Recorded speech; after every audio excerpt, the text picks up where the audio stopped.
शिरोळ तालुक्यातील खिद्रापूर ग्रामपंचायतीमध्ये एकूण 11 सदस्य असून आरक्षणाअभावी एक जागा रिक्त आहे.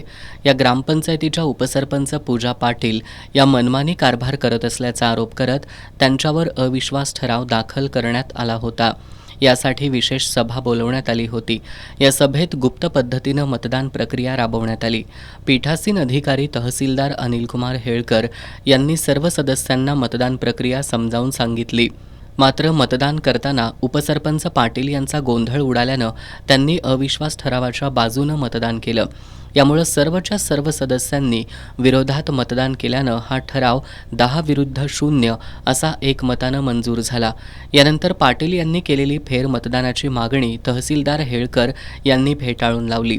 दरम्यान पाटील गटानं या संपूर्ण मतदान प्रक्रियेचं चित्रीकरण आणि कागदपत्रांची मागणी तहसीलदार कार्यालयाकडे केली आहे. या विशेष सभेमध्ये अभूतपूर्व असा गोंधळ निर्माण करून पुरुष सदस्यांच्याकडून मोठ्या प्रमाणात भाषणं वगैरे करून त्यांच्यावर दबाव टाकण्यात आला आणि महिला सदस्य आमच्या बाजूने असलेल्या ढालायत वहिनी यांच्यावर पण दबाव टाकण्यात आला आणि त्यानंतर झालेल्या मतदान प्रक्रियेवर तर पूर्णपणे संशयास्पद होतं. कारण मतदान प्रक्रियेमध्ये 10 विरुद्ध 0 असा निकाल लागला आणि हा निकाल पूर्णतः अमान्य आहे. कारण स्वतःची मतं स्वतःला पडत नाहीत हे आश्चर्यकारक विषय आहे. आणि याविषयी स्वतः उपसरपंच पूजा पाटील यांनी तहसीलदारांकडे तक्रारसुद्धा केली की माझं मत कुठं गेलं. त्यावेळी तहसीलदार साहेबांनी सांगितले की तुम्ही कदाचित गोंधळून गेला असाल असं. पण त्यावेळी त्यांनी स्पष्टपणे सांगितलं की मी माझं मतदान मला केले.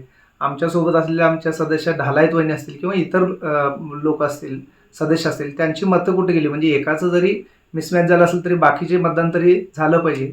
आणि 10 विरुद्ध 0 हा निकाल पूर्णपणे अमान्य आहे आणि एकंदरीत तिथं असलेलं वातावरण हे पूर्णपणे महिलांच्या विरोधी होतं आणि आमच्याकडे महिला सदस्य जास्त असल्यामुळे त्यांच्या विरोधात मोठ्या प्रमाणात गोंधळ निर्माण करण्यात आला. आणि याविषयी आम्ही आज प्रोसिडिंगची आणि बाकी व्हिडिओची रेकॉर्डिंगची वगैरे मागणी केलेली आहे आणि लवकरच याविरोधात जिल्हाधिकाऱ्यांच्याकडे तक्रार करण्याची आमची तयारी चालू आहे. पाटील यांनी स्वतः विरोधातच केलेल्या या मतदानाची चर्चा सर्वत्र होतीये.